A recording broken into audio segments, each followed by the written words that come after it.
નમસ્કાર મિત્રો, અમારા વિડીયોમાં આપ સૌનું હાર્દિક સ્વાગત છે. મિત્રો, આજે આપણે વાત કરવાના છીએ કોર્ટરૂમની બહાર આજે સવારથી જ અસાધારણ ભીડ હતી. શહેરના સૌથી મોટા ઉદ્યોગપતિ વિક્રમ શેઠ સામે કરોડો રૂપિયાની છેતરપિંડી અને અનેક ગરીબ પરિવારોને બરબાદ કરવાનો કેસ છેલ્લા 2 વર્ષથી ચાલી રહ્યો હતો અને આજે આખા કેસનો અંતિમ દિવસ હતો. મીડિયા ચેનલો ઓબીવેન કોર્ટની બહાર ઊભી હતી. કેમેરામેન સતત લાઈવ કવરેજ આપી રહ્યા હતા. લોકો એકબીજાને ધક્કા મારીને અંદર જવાની કોશિશ કરી રહ્યા હતા, કારણ કે દરેક વ્યક્તિને લાગતું હતું કે આજે એવો ચુકાદો આવશે જે આખા રાજ્યમાં ચર્ચાનો વિષય બનશે. કોર્ટરૂમની અંદર એક પણ ખુરશી ખાલી નહોતી. આગળની હરોળમાં મોટા વકીલો પોતાની ફાઇલો ગોઠવી રહ્યા હતા. પાછળ બેઠેલા લોકો ધીમા અવાજે કેસ વિશે ચર્ચા કરી રહ્યા હતા. કોઈ કહેતો હતો કે આજે ઉદ્યોગપતિ છૂટી જશે કારણ કે તેની પાસે ખૂબ પૈસા છે, તો કોઈ કહેતો હતો કે આ વખતે પુરાવા એટલા મજબૂત છે કે તેને જેલ જવું પડશે. દરેકની નજર કોર્ટના દરવાજા તરફ હતી. થોડી જ વારમાં પટ્ટાવાળાએ ઊંચા અવાજે કહ્યું, જજ સાહેબ આવી રહ્યા છે. બધા ઊભા થાઓ. આખી કોર્ટ એક સાથે ઊભી થઈ ગઈ. જજ અર્જુન પ્રસાદ મહેતા પોતાની ગંભીર ચાલ સાથે અંદર આવ્યા. પોતાની ખુરશી પર બેઠા અને કાર્યવાહી શરૂ કરવાની તૈયારી કરી. તેઓ પોતાની ઈમાનદારી અને કડક સ્વભાવ માટે સમગ્ર રાજ્યમાં જાણીતા હતા. કહેવાતું હતું કે તેમના કોર્ટમાં પૈસા, ઓળખાણ કે રાજકીય દબાણનું કોઈ મહત્વ નહોતું. અહીં માત્ર સત્ય અને પુરાવા બોલતા હતા. કાર્યવાહી શરૂ થવાની જ હતી કે અચાનક કોર્ટના મુખ્ય દરવાજા તરફથી ધીમો અવાજ આવ્યો. દરવાજો ધીમે ધીમે ખુલ્યો અને અંદર એક વૃદ્ધ માણસ દાખલ થયો. તેના શરીર પર ધૂળથી ભરેલા ફાટેલા કપડાં હતા. પગમાં તૂટેલા ચંપલ હતી. લાંબી સફેદ દાઢી હતી. હાથમાં જૂની લાકડી હતી અને ખભા પર એક નાની ફાટેલી થેલી લટકતી હતી. તેના ચહેરા પર ગરીબી સ્પષ્ટ દેખાતી હતી, પરંતુ તેની આંખોમાં એક અજીબ પ્રકારનું તેજ હતું. તે ધીમે ધીમે ચાલતો કોર્ટની વચ્ચે સુધી આવ્યો. લોકો એકબીજા તરફ જોવા લાગ્યા. કોઈ હસી પડ્યો. કોઈએ મજાકમાં કહ્યું, અરે, આ તો ભિખારી લાગે છે. કોર્ટમાં ભિક્ષા માંગવા આવી ગયો શું? બીજી તરફથી અવાજ આવ્યો, આને બહાર કાઢો. અહીં કરોડોના કેસની સુનાવણી ચાલી રહી છે. થોડા સેકન્ડમાં આખી કોર્ટમાં હાસ્ય ગુંજી ઉઠ્યું. મીડિયાના કેટલાક લોકો પણ કેમેરો તેની તરફ ફેરવીને હસવા લાગ્યા.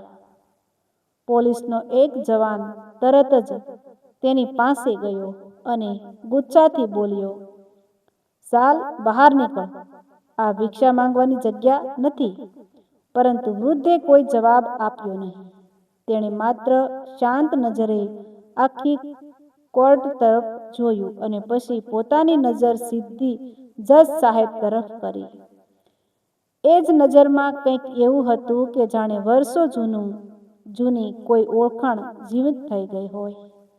જજ સાહેબે પણ એક ક્ષણ માટે વૃદ્ધ તરફ જોયું. પછી અચાનક તેમનો ચહેરો બદલાઈ ગયો. હાથમાં રહેલી પેન નીચે પડી ગઈ. તેમની આંખો પહોળી થઈ ગઈ. તેઓ એકદમ સ્થિર થઈ ગયા. આખી કોર્ટને લાગ્યું કે કદાચ જજ સાહેબની તબિયત બગડી ગઈ હશે. પરંતુ બીજી ક્ષણે એવું બન્યું કે ત્યાં હાજર હજારો લોકો જીવનભર ભૂલી ન શકે. જજ અર્જુન પ્રસાદ મહેતા પોતાની ખુરશી પરથી તરત જ ઊભા થઈ ગયા. તેમના ચહેરા પર કડકતા નહોતી, પરંતુ લાગણી હતી. આંખોમાં પાણી ઝબકી રહ્યું હતું.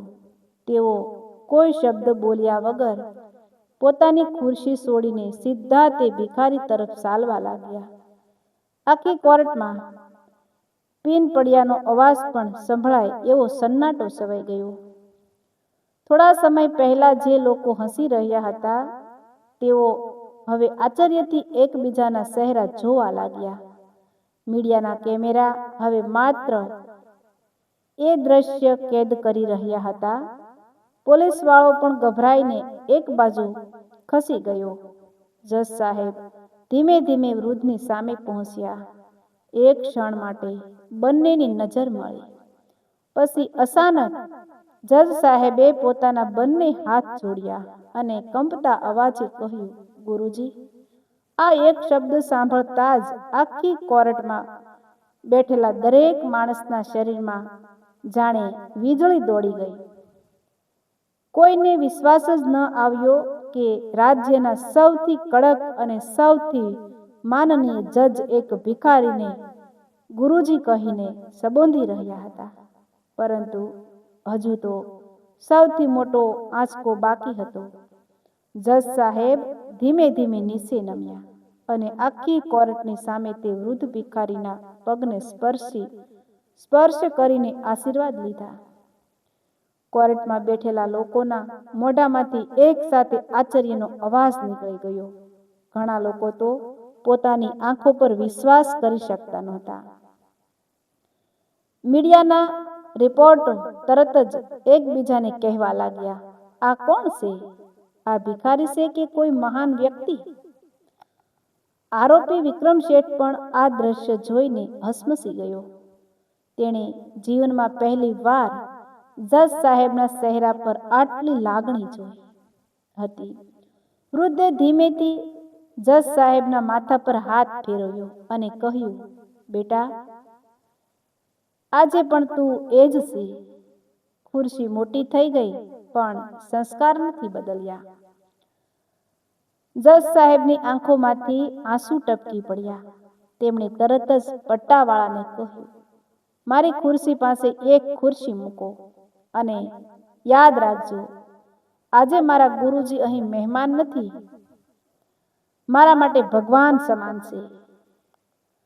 આ શબ્દો સાંભળીને કોર્ટમાં બેઠેલા દરેક માણસનું માથું શરમથી ઝૂકી ગયું.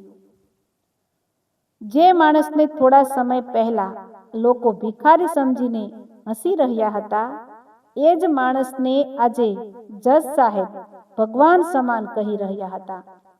પરંતુ હજુ પણ કોઈને ખબર નહોતી કે આ વૃદ્ધ છે કોણ અને આખરે એવું શું થયું હતું કે દેશના સૌથી સન્માનિત જજ તેની સામે નમી ગયા હતા. કોર્ટરૂમમાં હાજર દરેક વ્યક્તિ હવે એક જ સવાલનો જવાબ જાણવા આતુર હતી અને જજ સાહેબે ધીમે અવાજે કહ્યું, આજની સુનાવણી શરૂ કરતા પહેલા હું તમને મારા જીવનનું એવું સત્ય જણાવવા માંગુ છું જે મેં આજ સુધી કોઈને કહ્યું નથી. જજ સાહેબના આ શબ્દો સાંભળતા જ આખી કોર્ટમાં ફરી એકવાર સન્નાટો છવાઈ ગયો. દરેક વ્યક્તિ શ્વાસ રોકીને તેમની વાત સાંભળવા તૈયાર થઈ ગઈ. જજ સાહેબે થોડું પાણી પીધું, પોતાની આંખોમાં ભરાયેલા આંસુ લૂછ્યા અને ધીમા અવાજે બોલવાનું શરૂ કર્યું. આજે તમે મને એક જજ તરીકે ઓળખો છો, પરંતુ એક સમય એવો હતો જ્યારે મારી પાસે 2 સમયનું ભોજન પણ નહોતું. મારું નામ અર્જુન હતું.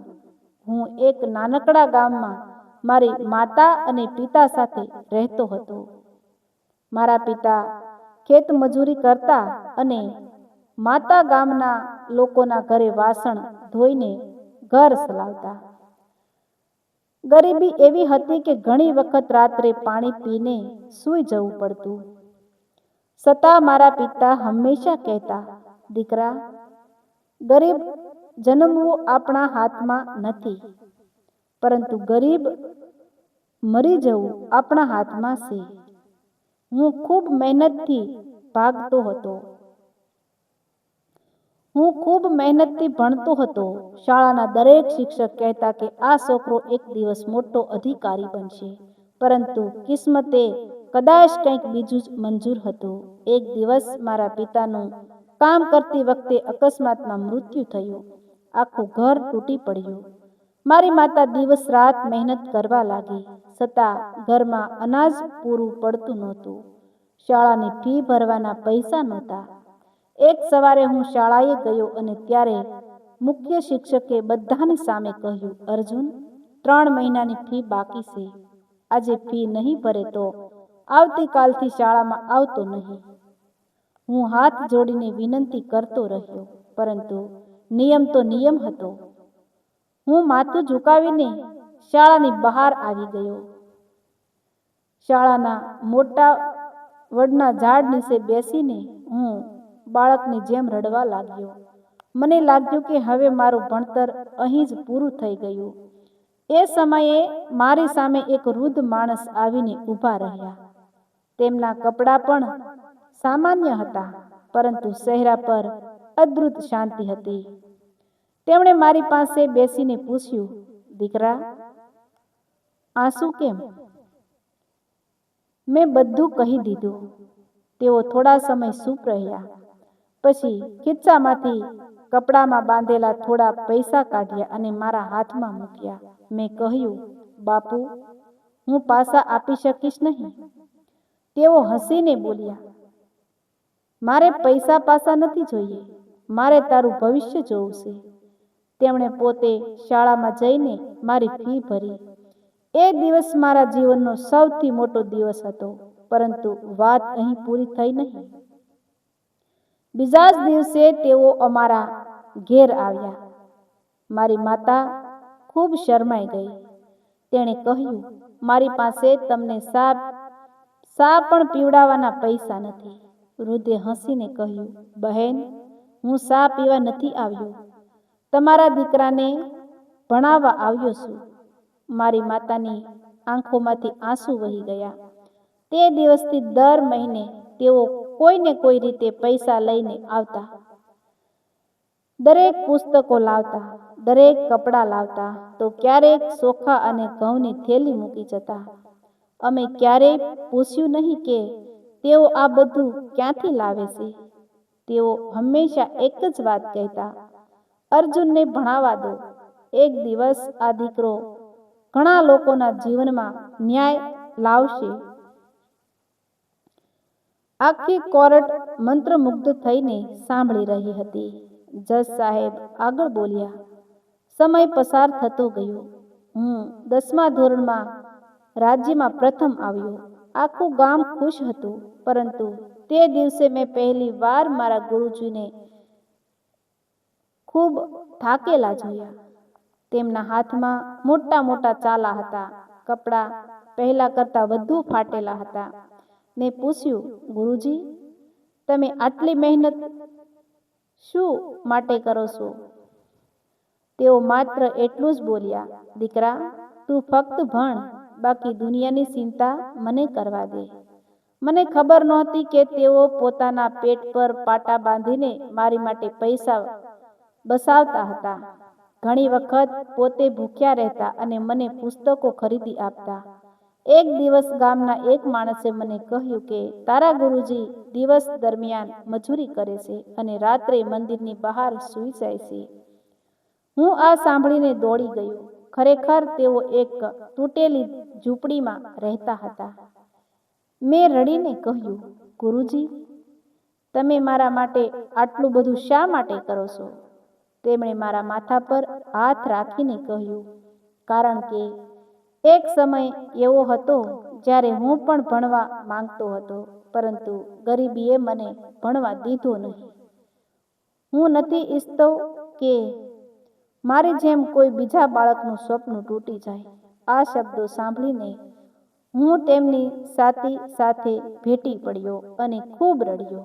એ દિવસે મેં મનમાં કસમ ખાધી કે જીવનમાં કંઈ પણ થઈ જાય, હું આ માણસનું ઋણ ક્યારેય નહીં ભૂલું. પરંતુ મને ક્યાં ખબર હતી કે થોડા જ વર્ષમાં એક એવી ઘટના બનવાની હતી જેના કારણે મારા ગુરુજી અચાનક મારી જિંદગીમાંથી ગાયબ થઈ જશે અને વર્ષો સુધી મને ખબર પણ નહીં પડે કે તેઓ જીવતા છે કે નહીં. કોર્ટરૂમમાં બેઠેલા દરેક માણસની આંખો હવે જજ સાહેબ પર જ હતી. કોઈ હલતું નહોતું, કોઈ બોલતું નહોતું. આરોપી વિક્રમ શેઠ પણ પહેલી વાર પોતાનો ગુસ્સો અને અહંકાર ભૂલીને શાંતિથી સાંભળી રહ્યો હતો. જજ સાહેબે એક ઊંડો શ્વાસ લીધો અને ફરી બોલવાનું શરૂ કર્યું. 10મું ધોરણ પાસ કર્યા પછી મેં શહેરની કોલેજમાં પ્રવેશ લીધો. મારા માટે એ એક નવું વિશ્વ હતું. પરંતુ ત્યાં જવાનો ખર્ચ, હોસ્ટેલની ફી, પુસ્તકો અને ભોજન, આ બધું મારા માટે અશક્ય હતું. મેં વિચાર્યું કે હવે ભણવાનું છોડી દઉં. પરંતુ મારા ગુરુજીએ ફરી એકવાર મારી સામે ઊભા રહીને કહ્યું, તું એક પગલું પણ પાછળ નહીં હટે. ભગવાનને તને ભણવા માટે જ મોકલ્યો છે. મેં પૂછ્યું, પણ પૈસા ક્યાંથી આવશે? તેઓ માત્ર સ્મિત કરીને બોલ્યા, એની ચિંતા તું નહીં કરે. હું શહેરમાં ભણવા આવી ગયો. દર મહિને કોઈને કોઈ માણસ મારા માટે એક લિફાફો લઈને આવતો. અંદર ફી ભરવાના પૈસા અને એક નાની ચિઠ્ઠી હોય. તેમાં માત્ર એક જ વાક્ય લખેલું હોય, દીકરા, મહેનત છોડતો નહીં. નીચે કોઈ નામ નહોતું, પરંતુ હું જાણતો હતો કે આ મારા ગુરુજી જ મોકલતા હતા. 4 વર્ષ સુધી એક પણ મહિનો એવો ગયો નહીં કે પૈસા સમયસર ન આવ્યા હોય. મેં કાયદાનું ભણતર શરૂ કર્યું. દિવસમાં કોલેજ અને રાત્રે નોકરી. મારા જીવનનો દરેક દિવસ સંઘર્ષથી ભરેલો હતો. પરંતુ મારા ગુરુજીનો વિશ્વાસ મને ક્યારેય નબળો પડવા દેતો નહોતો. એક દિવસ અચાનક લિફાફા આવવાના બંધ થઈ ગયા. પહેલો મહિનો ગયો, બીજો મહિનો ગયો, ત્રીજો મહિનો પણ પસાર થઈ ગયો. હું ચિંતામાં પડી ગયો. કોલેજની રજા પડતા જ સીધો ગામ પહોંચ્યો, જ્યાં ગુરુજી રહેતા હતા. ત્યાં ગયો તો ઝૂંપડી બંધ હતી. પડોશીમાં રહેતા એક વૃદ્ધને કહ્યું, બેટા, તેમને તો ઘણા મહિના થઈ ગયા અહીંથી ગયા. મેં પૂછ્યું, ક્યાં ગયા? વૃદ્ધની આંખોમાં આંસુ આવી ગયા. તેમણે કહ્યું, એક રાત્રે ભારે વરસાદ પડ્યો હતો. ઝૂંપડી તૂટી ગઈ. ત્યાર પછી તેઓ ક્યાં ગયા તેની કોઈને ખબર નથી. મેં આખું ગામ ખૂંદી નાખ્યું. બસ સ્ટેન્ડ, મંદિર, ધર્મશાળા, હોસ્પિટલ, જ્યાં શક્ય હતું ત્યાં શોધ્યા, પરંતુ મારા ગુરુજી ક્યાંય મળ્યા નહીં. હું નિરાશ થઈને પાછો શહેર આવ્યો, પરંતુ એક વાત નક્કી કરી કે હવે હું તેમની મહેનત વ્યર્થ નહીં જવા દઉં. વર્ષો પછી હું વકીલ બન્યો, પછી ન્યાયાધીશ બન્યો. દરેક ચુકાદો આપતા પહેલા મને મારા ગુરુજીની એક વાત યાદ આવતી, દીકરા, કાયદો માત્ર પુસ્તકમાં નહીં, અંતરાત્મા પણ હોવો જોઈએ. તેથી મેં ક્યારેય પૈસા કે સત્તાની સામે માથું ઝુકાવ્યું નહીં, પરંતુ મારા મનમાં એક ખાલીપણું હંમેશા રહ્યું કે મારા ગુરુજી ક્યાં હશે, જીવતા હશે કે નહીં. આજે વર્ષો પછી તેઓ મારી સામે ઊભા છે. જજ સાહેબની આંખોમાંથી ફરી આંસુ વહેવા લાગ્યા. એટલામાં કોર્ટમાં બેઠેલા વૃદ્ધ ભિખારીએ ધીમેથી કહ્યું, અર્જુન, મારી વાત પણ સાંભળવાનો સમય આવી ગયો છે. આખી કોર્ટનું ધ્યાન હવે તેમની તરફ ગયું. વૃદ્ધે ધીમા અવાજે પોતાની વાત શરૂ કરી. જે દિવસે તું શહેર ભણવા ગયો, એ દિવસે મને લાગ્યું કે મારું જીવન સફળ થઈ ગયું. પરંતુ ભગવાને મારી બીજી પરીક્ષા રાખી હતી. મારી પત્ની ગંભીર બીમાર પડી. સારવાર માટે પૈસા નહોતા. જે થોડું હતું એ બધું હું તારા ભણતર પાછળ ખર્ચી ચૂક્યો હતો. મેં વિચાર્યું કે જો હું તારી મદદ બંધ કરી દઈશ તો તારું ભવિષ્ય બગડી જશે. તેથી મેં મારી પત્નીને સમજાવી અને વધુ મજૂરી કરવાનું શરૂ કર્યું. દિવસ રાત કામ કરતો રહ્યો, પરંતુ એક દિવસ તેણે મારી આંખો સામે અંતિમ શ્વાસ લીધો. આ સાંભળીને આખી કોર્ટમાં ઘણા લોકો રડી પડ્યા. વૃદ્ધે આગળ કહ્યું, પત્ની ગયા પછી મારી દુનિયા મારા એકમાત્ર દીકરા પર આવીને અટકી. મેં વિચાર્યું કે હવે તે મોટો થઈ ગયો છે, મને સહારો આપશે, પરંતુ તેને પૈસાનો નશો ચડી ગયો હતો. તેને લાગતું હતું કે હું જે કમાઉં છું તે બધું તેના માટે જ હોવું જોઈએ. જ્યારે તેને ખબર પડી કે હું એક ગરીબ છોકરાને ભણાવવા પૈસા મોકલું છું, ત્યારે તેણે મારી સાથે ઝઘડો કર્યો. તેણે કહ્યું કે તું પોતાના છોકરાને છોડીને પારકા માટે જીવતો રહ્યો. મેં તેને સમજાવવાનો ઘણો પ્રયત્ન કર્યો, પરંતુ તેની આંખો પર લાલચનો પડદો પડી ગયો હતો. એક રાત્રે તેણે મને ઘરમાંથી ધક્કો મારીને બહાર કાઢી દીધો. મારા હાથમાં માત્ર આ લાકડી અને એક થેલી હતી. ત્યારથી હું રસ્તા પર છું, ભિક્ષા માંગીને જીવતો રહ્યો, પરંતુ ક્યારેય ભગવાનને ફરિયાદ કરી નહીં, કારણ કે મને વિશ્વાસ હતો કે મારો અર્જુન એક દિવસ જરૂર મળશે. આ શબ્દો સાંભળીને કોર્ટમાં બેઠેલા ઘણા લોકોના આંસુ રોકાતા નહોતા, પરંતુ એ જ સમયે આરોપીઓની હરોળમાં ઊભેલા વિક્રમ શેઠના હાથ કંપવા લાગ્યા. તેના કપાળ પર પરસેવો આવી ગયો. તેની આંખો વારંવાર વૃદ્ધ તરફ જતી હતી. અચાનક વૃદ્ધે પણ તેની તરફ જોયું. બંનેની નજર મળી અને વૃદ્ધના ચહેરાનો રંગ બદલાઈ ગયો.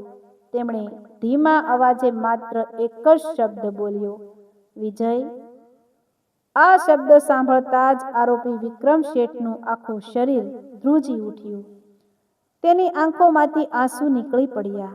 તે સમજી ગયો કે વર્ષો સુધી જે સત્યથી તે ભાગતો રહ્યો, આજે એ સત્ય આખી કોર્ટની સામે ઊભું હતું. વૃદ્ધના મોઢેથી વિજય શબ્દ નીકળતા જ આખી કોર્ટમાં બેઠેલા દરેક માણસની નજર આરોપીના પાંજરા તરફ ફરી ગઈ. કરોડપતિ ઉદ્યોગપતિ તરીકે ઓળખાતો વિક્રમ શેઠ હવે એકદમ ગભરાઈ ગયો હતો. તેના હાથ ધ્રુજી રહ્યા હતા, આંખોમાંથી સતત આંસુ વહી રહ્યા હતા અને તેનો ચહેરો સફેદ પડી ગયો હતો. થોડા ક્ષણો સુધી તે કંઈ બોલી જ શક્યો નહીં. આખી કોર્ટમાં સંપૂર્ણ શાંતિ છવાઈ ગઈ હતી. જજ સાહેબ પણ આશ્ચર્યથી આરોપીને જોઈ રહ્યા હતા. અચાનક વિક્રમ શેઠ ધીમે ધીમે આગળ વધ્યો. દરેકને લાગ્યું કે કદાચ તે કંઈક કહેવા માંગે છે, પરંતુ બીજી ક્ષણે તે સીધો વૃદ્ધ ભિખારીના પગમાં પડી ગયો અને બાળકની જેમ ધ્રુસકે ધ્રુસકે રડવા લાગ્યો. તેના મોઢામાંથી માત્ર એક જ શબ્દ નીકળતો હતો, બાપુ, મને માફ કરી દો, મને માફ કરી દો. આ દ્રશ્ય જોઈને કોર્ટમાં બેઠેલા ઘણા લોકોની આંખો ભીની થઈ ગઈ. મીડિયાના કેમેરા સતત આ દ્રશ્ય કેદ કરી રહ્યા હતા. જજ સાહેબને હવે સમજાઈ ગયું હતું કે આ કેસ માત્ર કાયદાનો નથી, પરંતુ સંબંધો, સંસ્કાર અને પસ્તાવાનો પણ છે. વૃદ્ધે ધીમેથી પોતાના દીકરાના માથા પર હાથ રાખ્યો, પરંતુ કંઈ બોલ્યા નહીં. તેમની આંખોમાં દુઃખ હતું, ગુસ્સો નહોતો. થોડા સમય પછી વિક્રમે પોતાનું માથું ઊંચું કર્યું અને રડતા રડતા બોલવાનું શરૂ કર્યું. માનનીય જજ સાહેબ, મારું સાસુ નામ વિજય છે.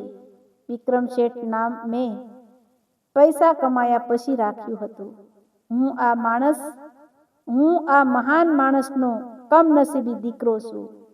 મારા પિતાએ પોતાના જીવનની દરેક ખુશી બીજા માટે ત્યાગી દીધી, પરંતુ હું પૈસાના અહંકારમાં અંધ બની ગયો. મને લાગતું હતું કે ગરીબ લોકોની મદદ કરવી મૂર્ખાઈ છે. હું કરોડપતિ બનવા માંગતો હતો. મેં બાપુને ઘણીવાર કહ્યું કે એ ગરીબ છોકરાને પૈસા આપવાનું બંધ કરો, પરંતુ તેઓ કહેતા કે એ છોકરો એક દિવસ ન્યાય આપશે.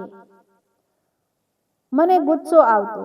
એક રાત્રે મેં બાપુજીને અપમાનિત કર્યા. તેમને ધક્કો મારીને ઘરની બહાર કાઢી દીધા અને કહ્યું કે આજ પછી આ ઘરમાં ક્યારેય પગ મૂકતા નહીં. તેઓ પાછા વળીને પણ ન જોયા.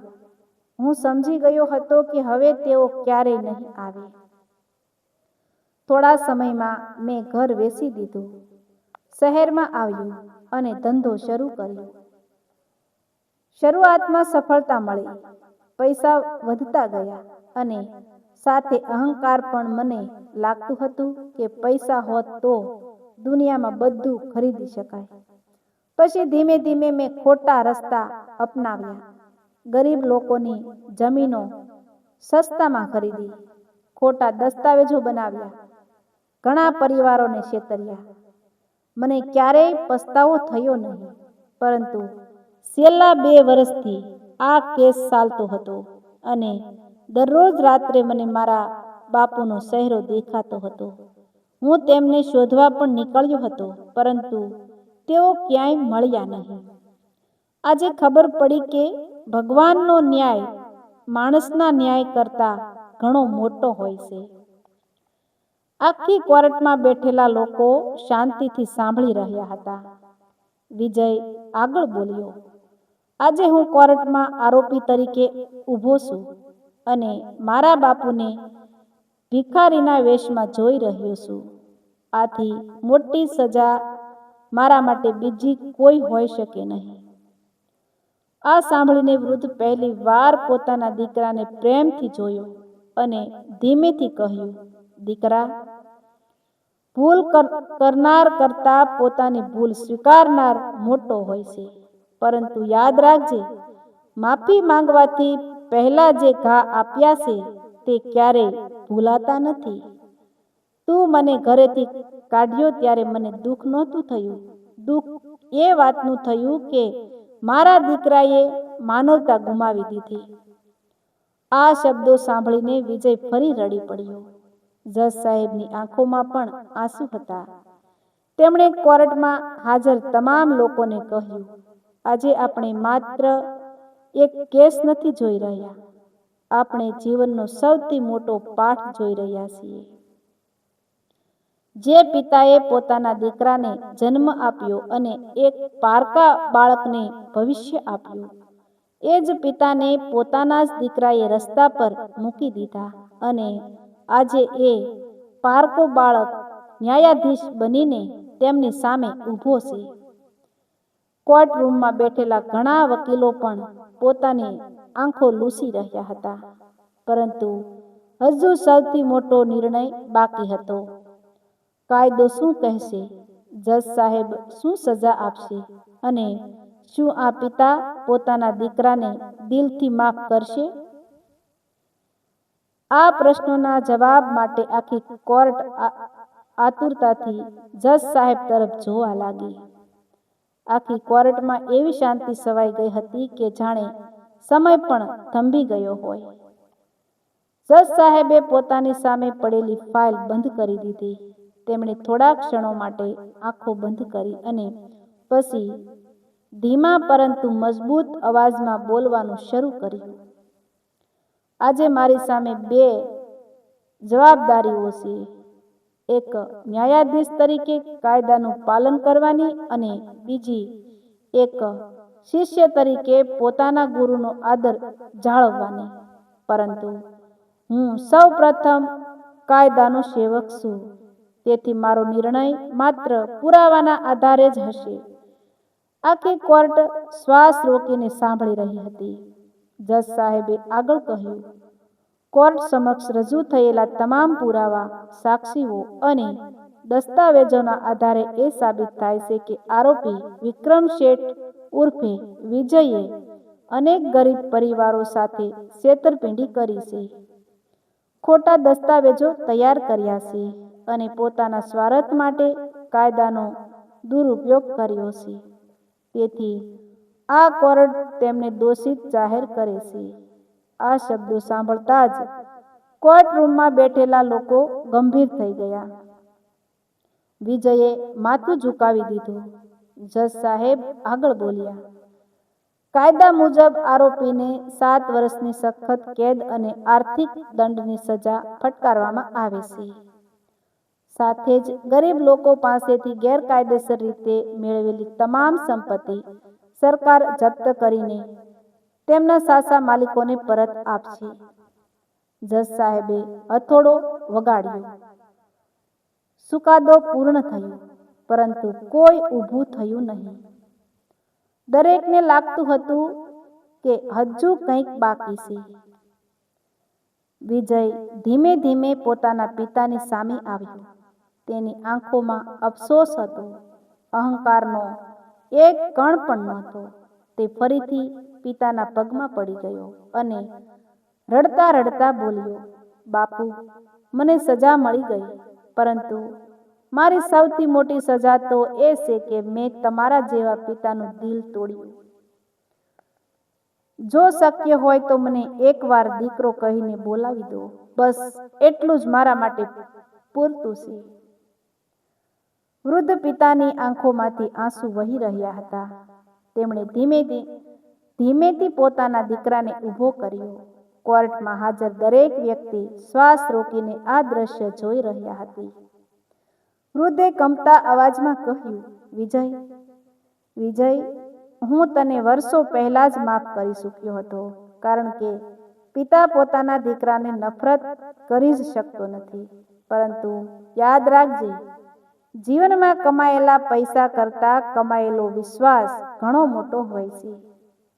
પૈસા ફરી કમાઈ શકાય, પરંતુ વિશ્વાસ એકવાર તૂટી જાય પછી ફરીથી બનાવવામાં આખું જીવન લાગી જાય છે. આ શબ્દો સાંભળીને આખી કોર્ટની આંખો ભીની થઈ ગઈ. જજ સાહેબ પોતાની ખુરશી પરથી નીચે ઉતર્યા. તેઓ પોતાના ગુરુજી પાસે આવ્યા અને તેમના હાથ પકડીને બોલ્યા, ગુરુજી, આજથી તમે ક્યાંય નહીં જાઓ. મારું ઘર તમારું ઘર છે. મારી માતા વર્ષો પહેલા મને એક વાત કહીને ગઈ હતી કે જો ક્યારે જીવનમાં એ માણસ મળે જેણે તને માણસ બનાવ્યો હતો, તો તેને ભગવાનથી પણ ઊંચું સ્થાન આપજે. આજે હું મારી માતાનું વચન પૂરું કરું છું. વૃદ્ધે હળવું સ્મિત કર્યું અને કહ્યું, અર્જુન, મને મહેલની જરૂર નથી. મને એ જાણીને શાંતિ મળી ગઈ કે મારી મહેનત વ્યર્થ ગઈ નથી. તું આજે હજારો લોકોને ન્યાય આપે છે, એ જ મારા જીવનની સૌથી મોટી કમાણી છે. એટલામાં કોર્ટમાં હાજર એક વૃદ્ધ મહિલા ધીમે ધીમે આગળ આવી. તે એવા પરિવારોમાંથી એક હતી જેમની જમીન વિજયે છેતરપિંડીથી લઈ લીધી હતી. તેણીએ વૃદ્ધ ભિખારીના હાથ પકડીને કહ્યું, બાપુ, તમે તો પોતે ભૂખ્યા રહીને બીજાનું ભવિષ્ય બનાવ્યું. આજે અમે બધા તમને એકલા રહેવા નહીં દઈએ. ધીમે ધીમે કોર્ટમાં હાજર બીજા લોકો પણ આગળ આવ્યા. કોઈએ કહ્યું, આજથી તમારી દવા અમારી જવાબદારી. કોઈએ કહ્યું, તમારા રહેવાની વ્યવસ્થા અમે કરીશું. કોઈએ કહ્યું, આજે અમને સાચી માનવતા જોવા મળી.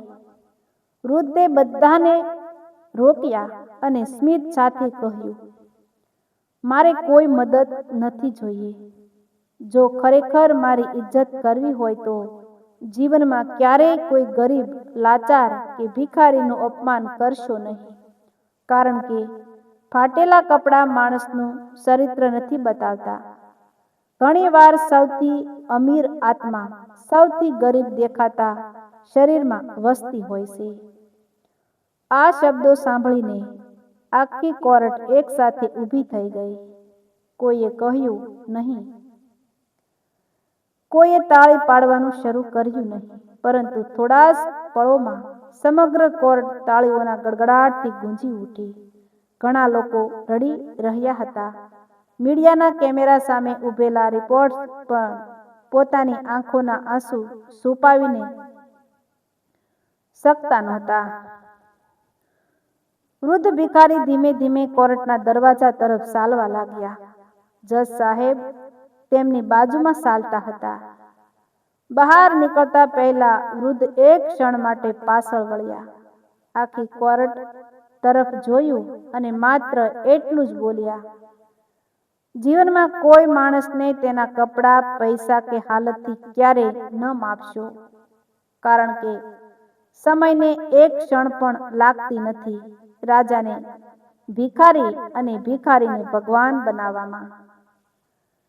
તે દિવસ પછી સમગ્ર રાજ્યમાં આ ઘટનાની ચર્ચા થવા લાગી. લોકો ચુકાદાની નહીં, પરંતુ એક પિતાના ત્યાગની, એક ગુરુના મહાન હૃદયની અને એક શિષ્યના સંસ્કારની વાતો કરવા લાગ્યા. ઘણા લોકોએ પોતાના વૃદ્ધ માતા પિતાને ઘરે પાછા લાવ્યા. ઘણા લોકોએ ગરીબ બાળકોના ભણતરનો ખર્ચ ઉપાડવાનો નિર્ણય કર્યો અને જજ અર્જુન મહેતાએ પોતાના ચેમ્બરમાં એક જ વાક્ય લખાવી દીધું, ન્યાય કાયદાથી મળે છે, પરંતુ